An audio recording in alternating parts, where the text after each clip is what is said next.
አርሲ ውስጥ ክርስቲያኖችን ማን እያረጋቸው እንደሆነ በማስረጃ ለመመልከት እንሞክር። ሁላችሁ መቼ ነው የምንደነግጠው? መቼ ነው የምናለቅስ? መቼ ነው ደም እንዲቆም? መቼ ነው በቀል እንዲደርቅ? የጎዳና ላይ ኢፍጣር ትላንትና እንደ ቀልድ ነበር የተጀመረው። ዛሬ የዲናችን አንድ አካል ሆኖ ሶስተኛ ዒዱ ነው እያከበሩት ነው። 4 ዓመት ሙሉ ድረስ መግባት የሚያስችለና ከሙሉ መስርተናል። ደቡብ ወሎ ሙሉ በሙሉ እስከ አማራ ሳይንት መግባት የሚያስችለንን አቅም ሁሉ መስርተናል እያለ ነው።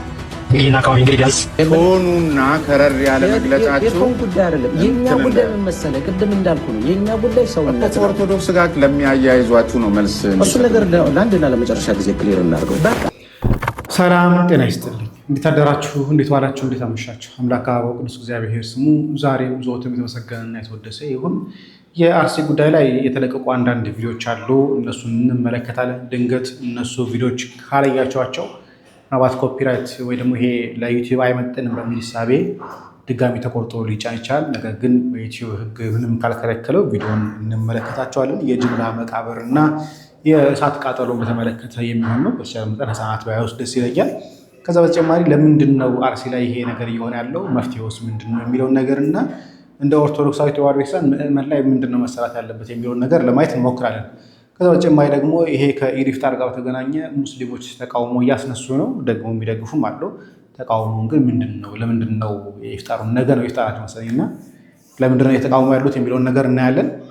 ከዚሁ ለማስታወስ ያህል አንድ መርሃ ግብር እግዚአብሔር ከፈቀደ የፊታችን ሰኞ ኢትዮ ቤተሰብ ሚዲያ ላይ የምናዘጋጀው መርሃ ግብር ይኖራል።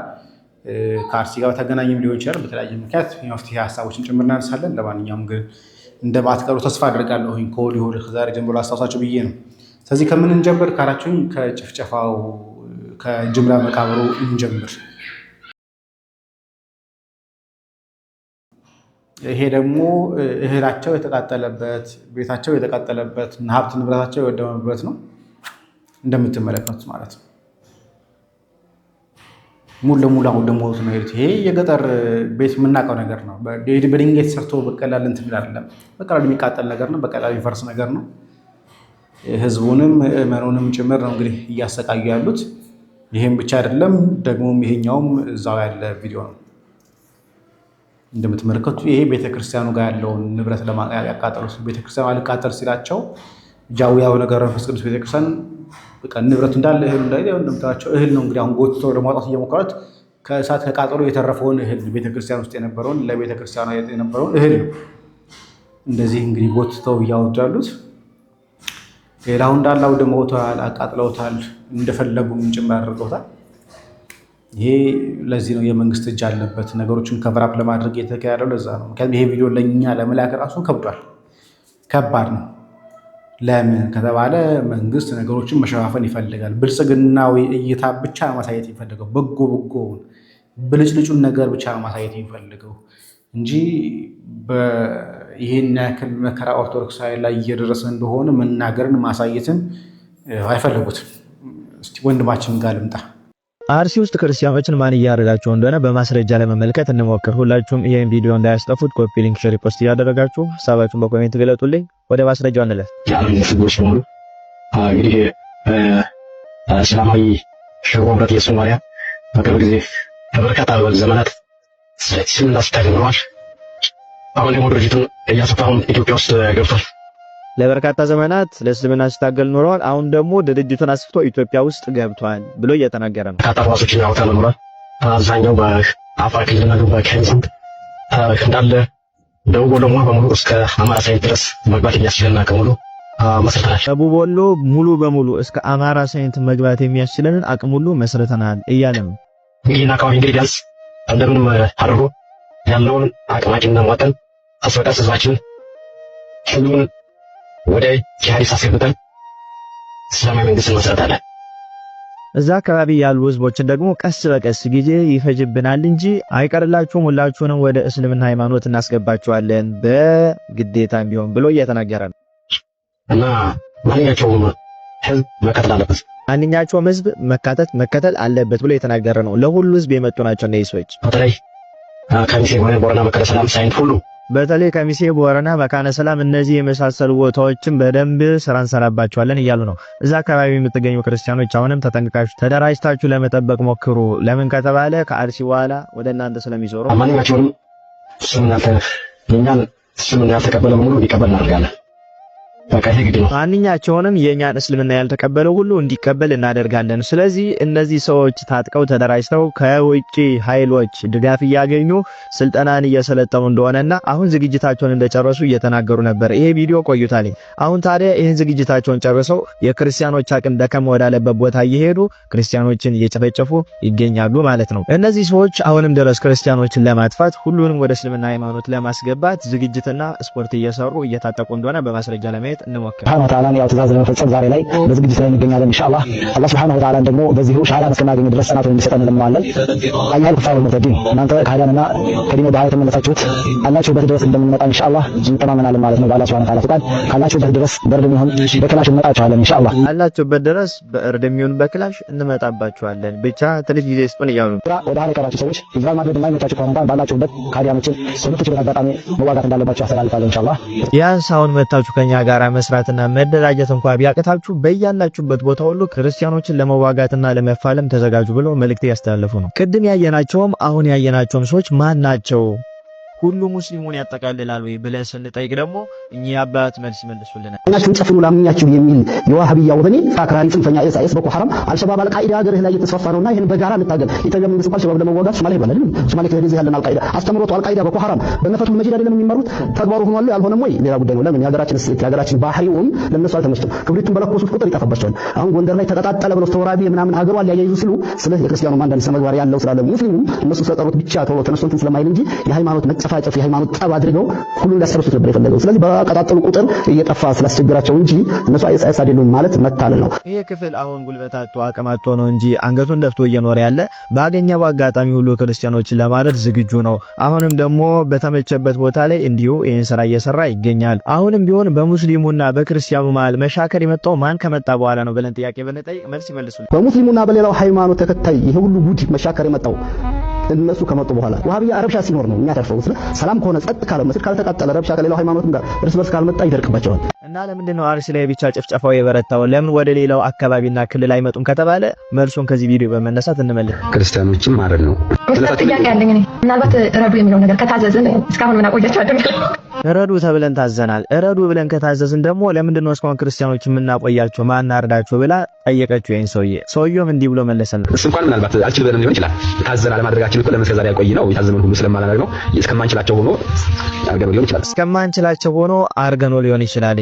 የአቅም ጉዳይ አንሶን ማንችላቸው ሆኖ ነው እንጂ አንገታችንን ደፍተን ቁጭ ያልነው ብንችልና ጊዜው ቢመቻችልን ኑሮ ማረድ ውስጥ ተፈቅዶልናል ብሎ እየመለሰላት ነው። እና ለዚህ ሁሉ ዝግጅትና ዛቻ ክርስቲያኖች ምን አይነት መፍትሄ ነው መውሰድ ያለባቸው ብለን ጥያቄ ስናነሳ ብፁዕ አባታችን አቡነ ሉቃስ ሁሉ ጳጳሳት በዚህ ጊዜ መናገር ያለባቸውን ወክለው እነሱ እንዲህ አይነት መልእክት አስተላልፎልናል። አሁን ለሚመጡ ለነዚህ አራጆች እጅና ጣጥፋ ከምትቀመጥ በዚህ መንገድ መልሳቸው ብለው አባታዊ ምክራቸውን አስተላልፈዋል ብፁዕ አቡነ ሉቃስ። ዘባሮ ገና አባባሌ በገጀራ ከመሞት በስለት የሚቆራርጥህ መሳሪያህን ዘታጠህ ያየህ እንደሆነ የወንድ በር ይሰጥሃል። ነፍስ ነው እንደያዘ ደመ ነፍስ ነው እንደያዘ ከአንተ ውስጥ ያለው ደም እሱም ደም ይፈሳል። ይገለኛል ብሎ ስለሚፈራ የወንድ በር ይለቅልሃል። አባባት እንትን ይላል። ዝም ብለህ አትሞት። ተደራጅ ነው ብለህ ወገኔ የፈሪሞት አትሞት። የአባታችን የአቡነ ሉቃስ በረከታቸው የደረብን የተናገሩትን ንግግር በተግባር ቀይረ ነው ተደራጅተን ሊገለን የሚመጣን ሰው መመከትና ራስ መከላከል እንደሚገባ ብፁዕ አባታችን መልእክት አስተላልፈውልናል። ለሌሎች እንዲዳረስ በደንብ ኮፒ ሊንክ ሼር ሪፖስት አድርጉት። ይቆያል። ይህም ቪዲዮ ለብዙዎች አድርጉት። በነገራችን ላይ እውነታው እየሆነ ያለውን ነገር እየመጣውን ያለውን ነገር ተነጋግሮ ተደራጅቶ ራስን መከላከል ካልተቻለ ዘንዶን እንደማሳደግ ሲያድግ ራሳችንን ሊበላ እንደሚችል ማሰብ ነው። እርግጥ ነው አሁን ያለው ጳጳሳት አብዛኞቹ የመንግስት ደጋፊ ሊሆኑ ይችላሉ፣ የመንግስት ቃል አቀባይ ሊሆኑ ይችላሉ፣ ትንፍሽ ላሉ ይችላሉ። እንደነሱ ተሞዳውደው መንግስታዊ የመሰለ መግለጫ ሊያወጡልን ይችላሉ። ከሃይማኖት ጉባኤ ጋር ተነጋግረው ምናምን ተነጋግረው ግን እርግጠኛ መሆን የሚችለው ግን ከ10 እና ከ20 ዓመት በኋላ ግን ይህ ስለ ልቦና ከፈረሰ በኋላ ኦርቶዶክሳዊ ማንነት ይቀጥላል ወይ? ጥያቄ ምልክት ነው። አሁን ባለንበት ሁኔታ ነፃ ለብሰን እንደፈለግን እንንቀሳቀሳለን ወይ? ጥያቄ ምልክት ውስጥ ነው። ይሄ እውነት ነው። ለዚህ ነው የጠቅላይ ሚኒስትሩ አማካሪ አቡበከር የተባለው ሰው እንደምታዩት የኢድ አደባባይ የአብዮት አደባባይ ሲል እናያለን። ግን ይሄ ነገር በሁሉም እስልምና ተቀባይ ነው ወይ ሲባል የራሳቸው ኡስታዝ የጎዳና ላይ ኢፍጣር ትላንትና እንደ ቀልድ ነበር የተጀመረው። ዛሬ የዲናችን አንድ አካል ሆኖ ሶስተኛ ዒዱ ነው እያከበሩት ነው። 4 ዓመት ሙሉ ቢድዓ ሲፈጠር በቀላሉ ምን ይሆናል ምን አለበት ተሰብስበን ብናፈጥር በተባለ መልካም በሚመስል እሳቤ ተፈጠረ። 1 ዓመት ተካሄደ። ከዛ የጀመሩት ሰዎች ምን ያህል ቢዝነስ እንደሚያስገኝ ብር እንደሚያመጣ ብዙ ስፖንሰሮች እንደሚገኙበት ሲያውቁ ዛሬም ድረስ 4 ዓመታትን አመት ጠብቀው እያከበሩት ይገኛሉ። ትልልቅ ዑለማዎች ፈትዋ ሰጥቷቸዋል። ይህ ነገር ቢድዓ ነው፣ እረፉ፣ አላህን ፍሩ። ነገር ግን ያው ዱንያ ከዲን ጋር ሲቀላቀል ያስቸግራል። ያን ሁሉ ገንዘብ ያን ሁሉ ስፖንሰር ማጣት አልፈለጉም። የዑለሞችን ፈትዋ ወደ ጎን ብሎ ዛሬም ድረስ ኑ ጎዳና ላይ አፍጥሩ፣ ኢድ አክብሩ፣ ሶስተኛ ኢድ አድርገውት ማለት ነው። አላህ ተባረከ ወተዓላ ለኛ የደነገገልን 2 ኢድ ነው። እንደዛ ከሆነኛ የነቢያችን ሰለላሁ ዐለይሂ ወሰለም ውልደትን መውሊድን ለምንድነው ቢድዓ እያልን የምንፈርጀው? ወይስ እናንተም እንደነሱ ቢድዓ ሐሰና እያላችሁ ነው? ቢድዓ በ2 ይከፈላል በሉን እንሞግታችሁ በማስረጃ። ካልሆነ ግን 2 አይነት ሚዛን እስልምና ላይ የለም። አንተ ለሰዎች ቢዝነስ ለሰዎች ገንዘብ ማግኛ ብለህ አላህ ያልፈቀደው አላህ ያልደነገገው ዲን ላይ ሄደ ለምን ታከብረዋለህ? እንግዲህ ተመልከታችሁ፣ በእስልምናው አይፈቀድም። ነገር ግን ቦታውን ለመወረስ ሲያስቡ፣ ቦታውን ስም መቀየር ሲያስቡ፣ ያሉበት ቦታ በኋላ እንደፈለጉ እኛ መስቀል መብታችን ነው ብለን እንደምናከብረው ሁሉ እነኚህ መብታችን ነው ብሎ ለማስከበር በኋላ ለማስጠበቅም ይረዳቸው ዘንድ ነው እንደዚህ ያለው። ጎዳና ቢድዓ ላይ አንድም መስለሃ የለውም። እነሱ መስለሃ ብለው የሚያነሱት ነጥብ ምንድነው? ኦርቶዶክሶች አብዮት አደባባይ የኛ ነው ይላሉ። ስለዚህ እኛም አብዮት አደባባይ መስቀል አደባባይ የሙስሊሞች ጭምር ሀብት እንደሆነ ወተን እናሳይ ይላሉ። በዚህ ነው እንደምታሳየው ዲን ላይ አዲስ ጭማሪ እየጨመርክ መስቀል አደባባይ የኛ ሆነ አልሆነ ምንድነው የምንጠቀምበት? ምንድነው የሚያደርግልን?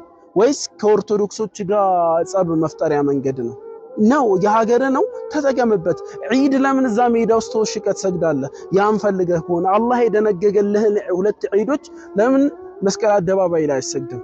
ያን ፈልገህ እውነት ከሆነ ነገር ግን ነገሩ ያ አይደለም። ገንዘብና ገንዘብ ነው። ስፖንሰር ይገኝበታል። ብዙ ባንኮች ስፖንሰር ያደርጉታል። ያን ገንዘብ ላለማጣት ብለው ዛሬም ለ4 ተከታታይ ዓመታት እያከበሩት ይገኛሉ። ሼህ ኢልያስ አህመድ በቅርቡ በፌስቡክ ገጹ ቢድዓ እንደሆነ ነግሯቸዋል። ከዛ በፊትም አላህን ተባረከ ወተዓላ ቢሰሙት ኖሮ ይህንን ቢድዓ አይፈጥሩም ነበር። አምለሁም ሹረካ ሸረዑ ለሁም ሚነ ዲኒ ማ ለም የእዘን ቢሂላህ ለነሱ አጋሪዎች አላቸው እንዴ? አላህ ያልፈቀደውን ዲን የሚደነግጉላችሁ ማን ነው ለእናንተ ይህንን ዲን? ስለዚህ ዋናው ከኦርቶዶክስ ጋር ጠብ መፍጠር፣ ሌላው ጉዳይ ኦርቶዶክሶችን ማበሳጨት፣ ሶስተኛ ጉዳይ የብር ጉዳይ ነው። አራተኛው ግን በኋላ የታሪክ ሽሚያ ለመፍጠር ጭምር ነው አሁን እየደረጉት። ከዚህ በኋላ ቀስ በቀስ 30 ዓመት 20 ዓመት ከተከበረ በኋላ የኔነት ይመጣል። ኦርቶዶክስ ቤተክርስቲያን ካርታው አላት። ካርታውን የማስጠበቅ ያለማስጠበቅ ጉዳይ ነው። ምናልባት አንድ ቀን እንደው እግዚአብሔር የመረጠው መሪ የመረጠው አባት ሲመጣ የዛን ጊዜ ሁሉ ነገር ሊያስከብርልን እንችል ይሆናል። አሁን ላይ ግን ያው ይሄ አስረሽ ምሽው አይበቃንም። ይሄ ግሮሰሪ ዘግቶ መጨፈር አይበቃንም። ይሄ መለስ ቀለስ ገባ ወጣ ህይወት አይበቃንም። ይሄ ወሬ እያወሩ ማምሸት አይበቃንም። ምን ሲሆን ወዴት እንዲያድግ ነው የምንፈልገው? ቀስ እያለ ከዚህ በላይ መደንገጥ የለብንም። በዚህ ዘመን የግድ ካራኛ አንገት ላይ መምጣት አለበት እኛ ለማልቀስ። የእያንዳንዳችን ደም መፍሰስ አለበት። አንተን ብቻ የቤተ ክርስቲያን ደም ማለት እኮ ይሄ ነው።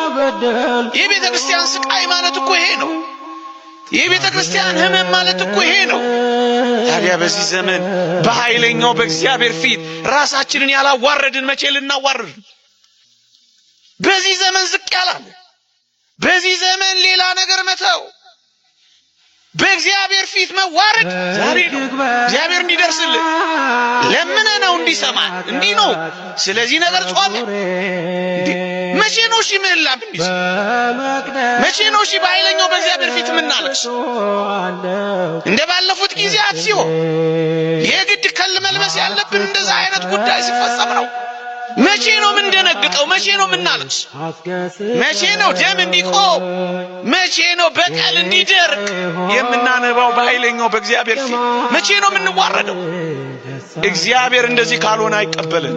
አሁን የሚያስፈልገን እግዚአብሔር ቃላችንን እንዲሰማ እንፈልግ የለ፣ በቃ እንዲለን እንፈልግ የለ። አሁን ራሳችንን በቃ እንበል። ይበቃል ዝላይ፣ ይበቃል ኃጢአት፣ ይበቃል ክፉ መንገድ፣ ይበቃል የስካሁኑ ጎዳናዬ። እግዚአብሔር እንዲሰማኝ ቃሌ በእግዚአብሔር ፊት እንዲሰማ እኔ ከኃጢአት ጋር ቆራረጣ እሱ ነው የሚያስፈልገው። ቅዱስ ሳዊሮስ ዘእስሙናይን የሚባል ሊቅ አንድ ሰው በ24 ሰዓት ውስጥ 2 ጊዜ ካላመሰገነ ይላል። ስንት ጊዜ ካላመሰገነ? 2 ጊዜ ካላመሰገነ ቁጥሩ ከዲያብሎስ ነው የሚል፣ ቁጥሩ ከሰይጣን ነው የሚል።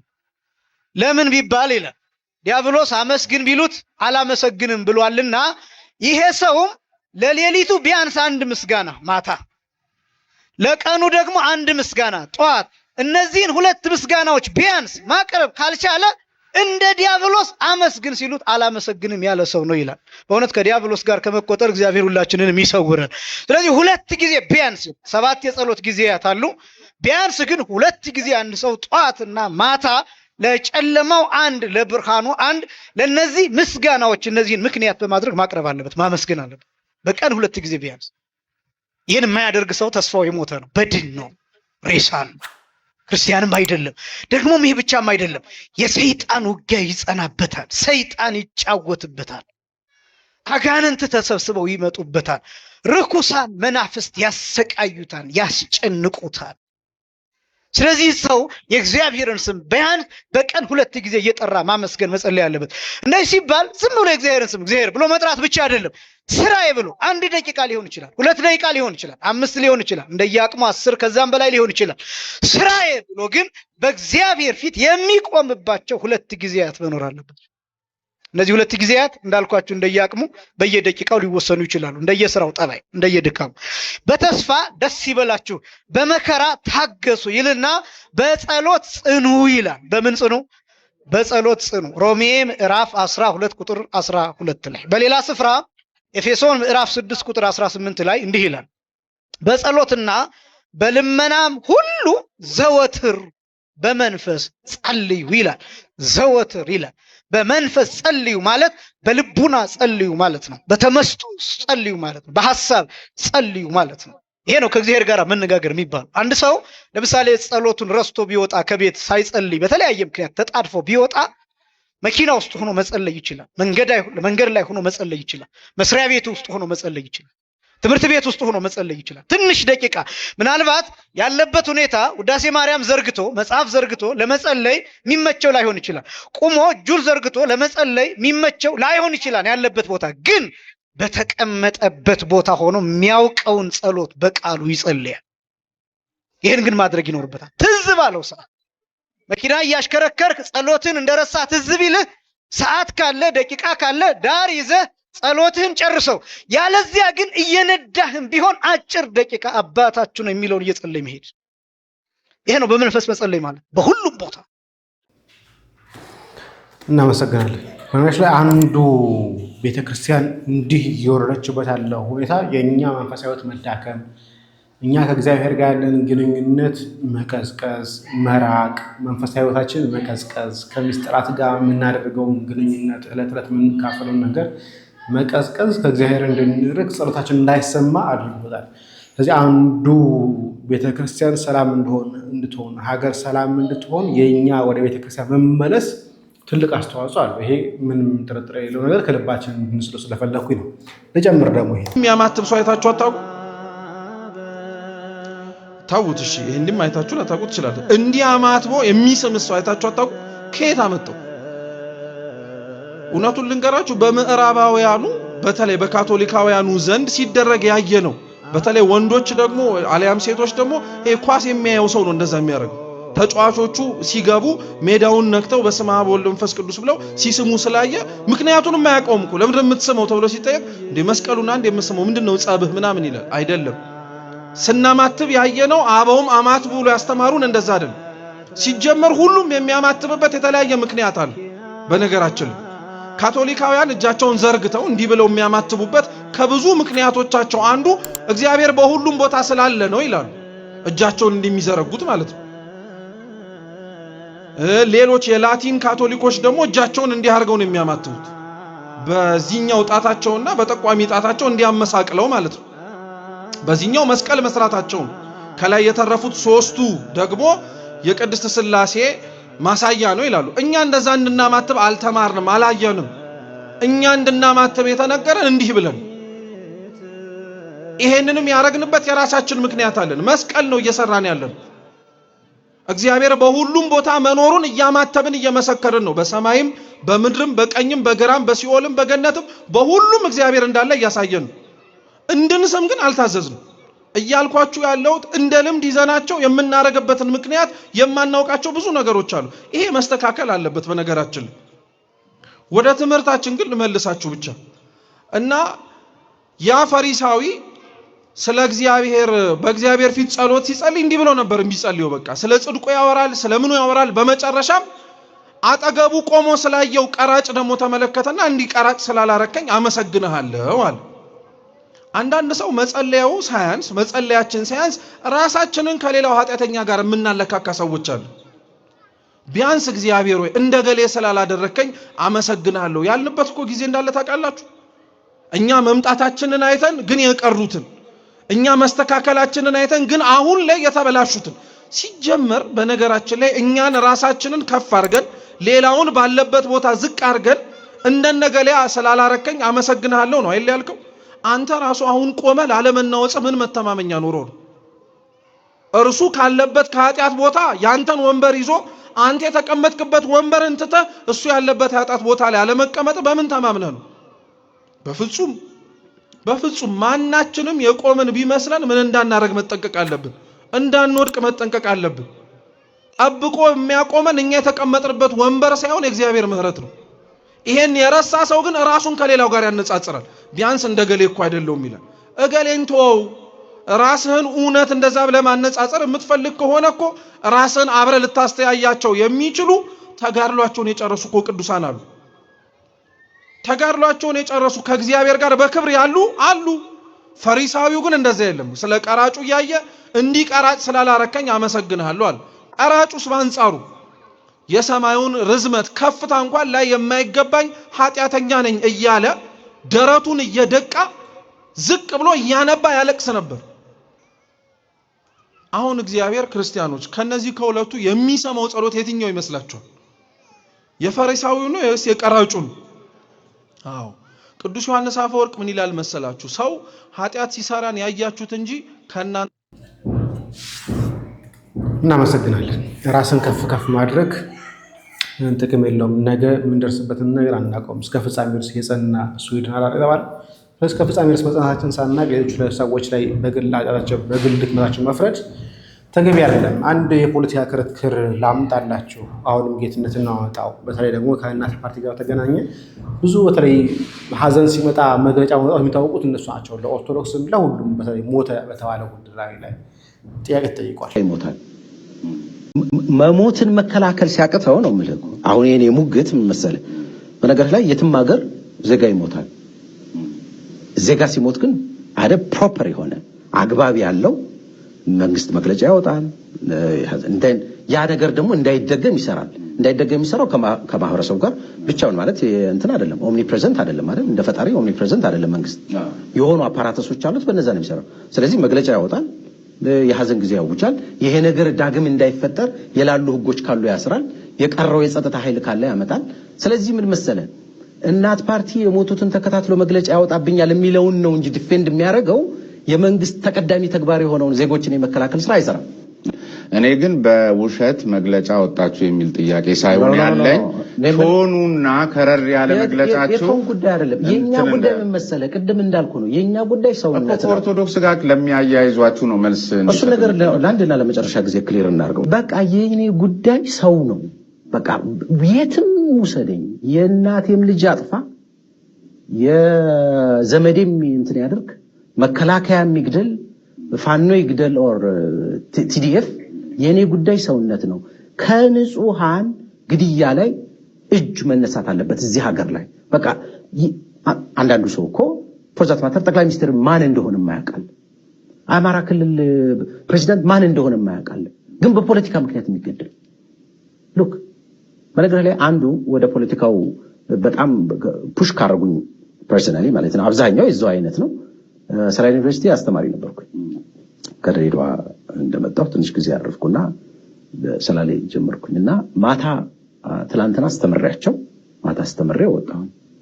ጠዋት ወደ ክፍል ስገባ ግቢው ታምሷል። ምን እየተካሄደ ነው? አይ ትላንትና እንትን የነበሩት ልጆች ዶርም ውስጥ ተገለው ነው። ሰላሌ በጣም አንዱ ሴፍ የሚባል እንትን ነው። በአጋጣሚ ሆኖ እንደዛ አይደለኝ። ድሬዳዋም ሰላሌም እንደዛ አይነት አካባቢዎች ናቸው። በብረት ነው ተቀጥቅጠው የተገደሉት ዶርማቸው ውስጥ። ምንም አያውቁ ከየት ነው እንትን ያደረጉት፣ ማንጋ ነው የሚኖሩት፣ ማንም የሚያውቅ ነገር የለም። ሉክ ይሄ ነው። ስለዚህ ለእኔ ጉዳይ የንጹህ ዜጋ ሞት ቶኑ ከረረ፣ አወገዘ፣ በዓለም አቀፍ ፍትህ እንትን ተደረገ ምናምን፣ ንጹህ ዜጋ በየትኛውም አካባቢ ንጹሃን መሞት መቆም አለበት የሚለውን ነው በቃ ዋናው እያልኩ ያለሁት። ሁሉም ንጹሃን ዜጋ ማንኛውም ሰው እንደ ሰው ያለ ምክንያት በማይመለከተው በማያውቀው አይገደል ነው። በማይመለከተው በማያውቀው የሚገደል እዚህ ሀገር ላይ ሞልቷል። አሁን መገደል ላይ ለምን መግለጫ ወጣችሁ አይደለም ጥያቄ፣ ምናልባት ካገኙኝ። ነገር ግን ቀደም ሲል ላነሳ ነው ፖለቲካዊ ዓላማ መግለጫዎቻችሁ ከረር የሚሉትና ቶኑም ጫን የሚለው ኦርቶዶክሱ አካባቢ ላይ ስለሆነ ቆይ ኦርቶዶክስ ተከታይ የኦርቶዶክስ ቅርንጫፍ ናቸው የሚሏቸው አካላት አንዱ መገለጫ ይሄን አድርገው ቢያቀርቡ ለማለት ያለው። እስቲ ለምሳሌ ቶን አንሳና ንገረኝ ነው የምልህ። አሁን ለምሳሌ ቶን እንዳልኩ ነው። አሁን ይሄን ነገሩኝ ኩርሱ አሁን የነገሩኝን አለ አይደል? ለምሳሌ የትም ይሁን የት አሁን እንደውም ወደ ፖለቲካዊ መግባቱ አንዱ ምክንያት እዛ ሰላሌ ዩኒቨርሲቲ ውስጥ የተከሰተው ወዘተርፈ ነው። ስለዚህ ነገሮችን እናንተ እንደ ሰው እንጂ እንደ ብሔር ወዘተርፈ አናይም እያሉኝ ነው። ይሄ ግን ያሉ የሚለው አካል አንዱ የሚያቀርብባችሁ መገለጫ ነው እኮ። ምን ምክንያት ያቀርብ ነው የምልህ? መሞትን መከላከል ሲያቅተው ነው የምልህ እኮ። አሁን የኔ ሙግት ምን መሰለህ? በነገር ላይ የትም ሀገር ዜጋ ይሞታል። ዜጋ ሲሞት ግን አደ ፕሮፐር የሆነ አግባብ ያለው መንግስት መግለጫ ያወጣል። እንደን ያ ነገር ደግሞ እንዳይደገም ይሰራል። እንዳይደገም የሚሰራው ከማህበረሰቡ ጋር ብቻውን ማለት እንትን አይደለም። ኦምኒ ፕሬዘንት አይደለም አይደል? እንደ ፈጣሪ ኦምኒ ፕሬዘንት አይደለም መንግስት። የሆኑ አፓራተሶች አሉት፣ በእነዛ ነው የሚሰራው። ስለዚህ መግለጫ ያወጣል፣ የሀዘን ጊዜ ያውጃል። ይሄ ነገር ዳግም እንዳይፈጠር የላሉ ህጎች ካሉ ያስራል፣ የቀረው የጸጥታ ኃይል ካለ ያመጣል። ስለዚህ ምን መሰለ እናት ፓርቲ የሞቱትን ተከታትሎ መግለጫ ያወጣብኛል የሚለውን ነው እንጂ ዲፌንድ የሚያደርገው የመንግስት ተቀዳሚ ተግባር የሆነውን ዜጎችን የመከላከል ስራ አይሰራም። እሺ ገር ቀደም ስለዚህ ቶን ለምሳሌ ብለህ የትም አታመጣም። ከየትም ቶን አድርገህ 5 መግለጫዎችን ቢሰጥ ይሄ ቶኑ ቀዝቅዟል የምትለኝ የለም። ግን የኢኮኖሚ ጉዳይ በምታነሳበት ጊዜ ይሄ ውጉዝ ነው ምናምን በመግለጫው ይዘት ብቻ ሳይሆን በመዝለልም ጭምር የሚገለጽ ነው እያልኩት ነው። ለምሳሌ የሌላ እምነት ተከታዮች አካባቢ ላይ ያሉ መገደሎችን በዚህ በተለይ አሩሲ ላይ በመታወጡት ልክ አታወጡትም እያልኩት ነው። ኖ ያሁን ቅድም ያልኩህ የሚመጣው ይሄ ነው። አየህ አይደል? የአርሲ ያለውን ሞት ለማዋደቅ አየህ አይደል? አሁን አንተ እኮ አስበህ እኮ አይደለም የምትናገረው ስሜነ። አንተ አምሮ ውስጥ ያለው ግን ምን መሰለህ? የአሩሲው ሞት ደግሞሹ ያስለበዛብኝ ነው። ባለፈው 3 ቀን እኮ 31 ሰው እኮ ነው የሞተው አርሲ። 31 ሰው በተጠና መንገድ ተከቦ የተጨፈጨፈ። ይሄንን ከሌላ ሞት ጋር አነጻጽረህ የአሩሲውንም በተናገር አላልኩም። ሌላም ቦታ ሰው እየሞተ ነው። ያኛ ለዚህኛው በሰጣችሁ ትኩረት ልክ ሌሎች አርሲ ለምሳሌ ጦርነት አለ ወይም ግጭት አለ።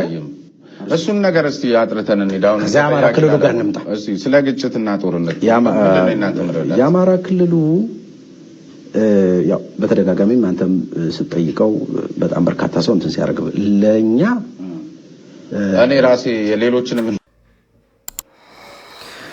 እንግዲህ ይሆን ያለው ለምን አሁን ይኸውልህ መጠየቅ ያለበት ለምሳሌ የሆነ ቦታ ላይ ሙስሊሞች ሞቶ ነበር ለነሱ መግለጫ አላወጣችሁም ቢባል ጥሩ ነበር የሚሆን ጥያቄው። በነገራችን ላይ ጋምቤላ ላይ እኮ ሞተዋል ግን እናት ፓርቲ መግለጫ አላወጣም ቢባል ጥሩ ጥያቄ ነበር የሚሆነው።